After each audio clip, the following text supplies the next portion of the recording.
educativas. Dejo con ustedes a nuestra querida magíster Miriam Leticia Ayala Martínez y la vamos a recibir también con cariñosos aplausos virtuales por toda esta labor que ella también realiza. Adelante, Leticia.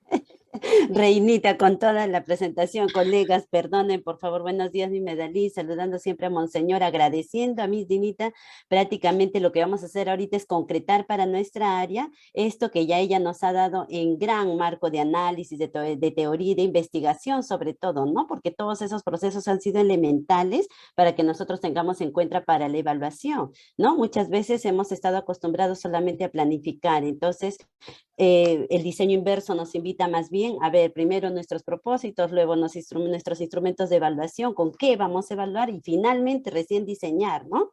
Pero nosotros hemos estado acostumbrados mucho antes todavía a ver primero temas, después, bueno, planifico y al final evalúo, ¿no? Es por eso que este tema de la evaluación es extenso. Lo único que vamos a hacer ahorita, colegas, más que una ponencia no es esto, vamos a complementar nada más en la actividad nuestra como área, todo aquello que nos ha brindado la doctora Dina Naupari, que se ha dado este tiempo, este espacio, y agradeciéndole también este enlace. Algunos me están consultando si el Padlet sí.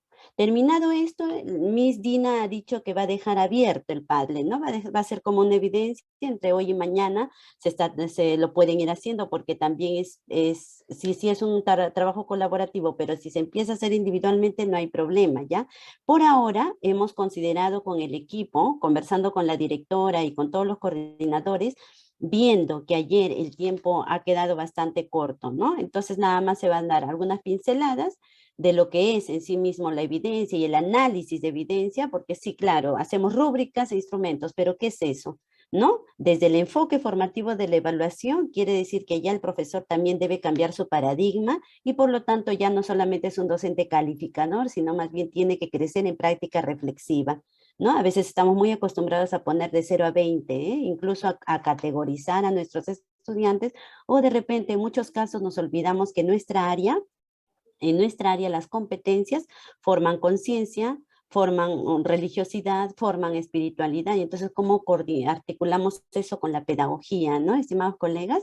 Entonces el análisis de evidencias nos va a ayudar a que nosotros como maestros tengamos un enfoque reflexivo. Por eso es que en ese enfoque reflexivo consideramos debilidades, fortalezas, formas de aprender. Ya no se habla de estilos de aprendizaje porque nuestro cerebro aprende con todo tipo de experiencias, ¿no? Desde los sentidos, entonces ya no se habla de estilos de aprendizaje, sino muchas formas de aprender. Nuestros estudiantes aprenden en su casa, con papá y mamá, en el diálogo contigo, tú aprendes en el diálogo con tu colega, yo aprendo en el diálogo con mi jefa aprende con nosotros, es una interacción, porque estamos hablando de un aprendizaje, ¿no? Definitivamente, el padre Carlitos empezó con algo importante, ¿no? El ser personas, o de paso, o ser personas fuente, ¿no? Eso a mí me parece muy importante y estoy aquí justamente empezando con esta frase del Señor que nos dice Dukin Actum, ¿no? Remamar adentro. Hay muchas cosas que son nuevas o que de repente no las manejamos o que de repente, profesora, como pasa, ¿no? En el ministerio me dicen una cosa, en el UGEL una, en la ODEC otra y en el colegio otra cosa. Con calma, ¿no, colegas? Con calma. Siempre se procura lo bueno para nuestros estudiantes. ¿Qué es lo que le conviene a mi estudiante? ¿No? Y es por eso que empezamos con ese trabajo. El análisis de evidencias están muy integradas, por eso es que vamos a empezar con eso, ¿no? ¿Ya? ¿Qué son las evidencias? Es lo que decía el profesor Daniel en su comentario del chat, ¿no? Por eso es importante, por todo lo que ya hemos recibido de la profesora Dina y todo ese análisis que ella ha hecho, ¿no? Tan pausado y tan claro y concreto en esa investigación, es importante generar evidencias, ¿no? Y esas evidencias entonces nos van a ayudar a interpretar, identificar lo que ha aprendido el estudiante, pero además, como ya se nos mencionó desde el primer día, a ver, ¿no? Las actuaciones y producciones de nuestros estudiantes. Partimos desde las normas que se nos da, porque ahora, como se dijo ya desde el día lunes, nuestra maestra, la profesora Medalí, nos va diciendo justamente eso, ¿no? Y enfatizando de acuerdo a norma, como que de acuerdo a estudios de psicopedagogos, también, ¿no? Pero nosotros apliquemos la didáctica, ¿no? La didáctica en nuestra aula, veamos, contextualizamos, vemos nuestra realidad, entonces contextualizamos, adaptamos a nuestra institución y lo adecuamos a nuestros estudiantes, ¿eh? Y ahora, esta palabra que es flexible, no es una utopía, estimados colegas, ¿no? Ahorita incluso la gestión directiva ha cambiado. ¿no? No es una gestión vertical, es una gestión horizontal que además promueve, según los compromisos de gestión, el director debe ser un gestor y promotor también del proceso pedagógico, no solo administrativo. Y esto sí se insiste mucho, ¿por qué? Porque el proceso pedagógico involucra todos los elementos en una institución educativa, ¿no? Entonces, es importante, por eso es que todos en la institución, por lo menos desde el PI, empecemos a hablar un mismo lenguaje respecto a lo que queremos, a los propósitos institucionales, ¿no? Y esto nos va a ayudar mucho, ¿ya? Vemos que las evidencias tienen características, ¿no? Relevantes y potentes, permiten ver y recoger información del estado del desarrollo de las competencias, evitar una única forma de demostrar. Estoy acostumbrado a usar solamente Padlet. Bueno, usa el Jamboard ahora, ¿no? De repente solo el Jamboard, ahora tendré que usar el Drive, ¿no? El Drive me ayuda mucho al trabajo colaborativo. Y en la presencialidad, profesora, trabajos de equipo, pues, ¿no? Trabajos de equipo. Nosotros ya, si empezamos a cambiar el paradigma nuestro, ¿no? En nuestra cabecita ya como docentes, sabemos que si tenemos, profesora, yo tengo 40 estudiantes, ¿no? Algo muy importante que ha hecho la profesora Dina es que ya no solo el maestro es catedrático, ¿no? No solamente dicta cátedra, sino que también aprende. Y entonces el estudiante aprende también de su par.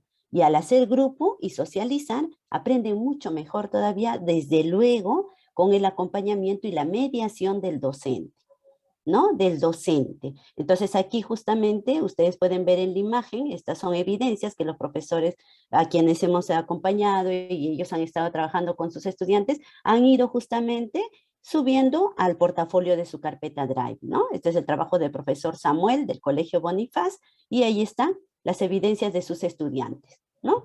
Después del trabajo. ¿Qué características entonces nos dice la resolución viceministerial 531? Nos remarca, debe procurar diversas formas, lenguajes y recursos, ¿ve? La profesora aquí trabajó un boletín, aquí trabajó una infografía, ¿ve? Profesor, ¿y cómo hago entonces para evaluar eso? Bueno, pues justamente hace un ratito se nos habló, ¿no? Que está la evaluación para el aprendizaje y la evaluación del aprendizaje. Para el aprendizaje incluye todo el proceso del que ya nos habló Miss Dina, ¿no? Y sí, profesores, todos van a tener sus insumos al finalizar la semana, ¿no? Eso es el compromiso, ya se compilan todos los insumos, todos los ponentes están enviando sus insumos y se va a tener. Y entonces, la evaluación para el aprendizaje con 3 preguntitas claves, ¿no? ¿Qué espera que logre el estudiante? Lo que ustedes han dicho en el chat, los propósitos. ¿Qué sabe hacer o qué ha aprendido el estudiante? Entonces, ¿qué voy evaluando? Sus habilidades, actitudes y conocimientos. Entonces, profesora, ¿ya no se da doctrina? No. Profesora, ¿ya no se da contenido? No, nadie ha dicho que se quitan porque el contenido y la doctrina, ¿no? Es la identidad de nuestra área, pero no se dicta doctrina. El área de educación religiosa no tiene esa finalidad en el colegio, ¿no? Hay un perfil del estudiante que nosotros tenemos que ir cultivando poco a poco. Entonces, ¿qué habilidades, qué conocimientos, qué actitudes vamos a nosotros en ese proceso de evaluación para el aprendizaje vamos a considerar? ¿No? Se nos dice, son los estándares, la competencia y al final formulamos los criterios, ¿no? ¿Y qué debe hacer para seguir aprendiendo mi estudiante? ¿No? Entonces, estos 3, ¿para qué? Para que esta va a ser la retroalimentación, ¿no? Aquí también hay una evidencia que es del colegio justamente Alipio, del profesor Daniel, ¿no? Y va haciendo con sus estudiantes, ¿no? Después de plantear su experiencia de aprendizaje, esta evidencia. Entonces, yo ahora, ¿qué instrumento voy a utilizar para analizar esta evidencia? ¿No? Voy a utilizar una ficha de observación, una rúbrica, voy a utilizar una lista de cotejo, ¿no? Las preguntas tienen que ser claras, como ya se dijo, ¿no? Ahora, esto es evaluación para el aprendizaje, lo que ustedes estaban consultando hace un ratito, ¿no? Y la evaluación del aprendizaje, cuando ya nosotros le damos una valoración a lo que ha hecho el estudiante y vamos a presentar notas o calificaciones, ¿no? ¿Qué nivel alcanzó mi estudiante? Ya sabemos que se nos presenta niveles de logro, ¿no? Una escala de la calificación desde inicio hasta el logro destacado, ¿no? A lo que siempre recuerdo mucho que Miss Medalí decía, ¿no? Pongamos más bien el nivel de logro destacado primero y después el inicio, es decir, veamos cuál es la expectativa, ¿no? Y después vamos graduando de más a menos, ¿no? A veces nos hemos acostumbrado muchas veces de menos a más, ¿no?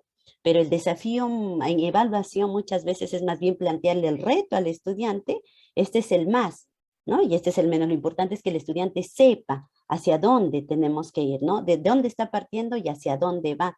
¿no? Pero si el profesor mismo, si nosotros mismos a veces no sabemos de dónde vemos y hacia dónde vamos, eso va a ser un poquito la dificultad, ¿no? Tiene como fin informar el nivel del logro y se realice con fines certificadores, lo que acaba de decir la maestra Dina, ¿no? Después de todos los procesos de investigación realizada, certificamos, así es. Entonces, para esto, por eso vuelvo a repetir, el profesor va a tener que cultivar ese perfil reflexivo, no de prejuicio ni tampoco solamente dogmático, ¿no? Sino que va a tener que ir en las escalas de valoraciones considerando el proceso que hace el estudiante, ¿no? Y en el inicio no significa 00 ni 05, ¿no? Ya nos está describiendo aquí, el estudiante muestra un progreso mínimo, ¿no? En la B nos dice, está en próximo y cerca, pero necesita una ayuda y el logro esperado, el estudiante ha logrado el estándar de aprendizaje, ¿no? Y en el logro destacado quizás ha logrado un estándar de aprendizaje en un nivel más, que puede ser, él está en primer año de secundaria, segundo año de secundaria, y logró de repente un estándar, un criterio que está en tercer año de secundaria, ¿no? Profesora, ¿cómo lo vemos esto, no? ¿Cómo lo vemos esto justamente en el momento de plantear? ¿No? En el momento de plantear. ¿Sí se ve bien las diapositivas, profesores? ¿Alguien me dice que no se está viendo? ¿Se ve bien? Sí, ¿no?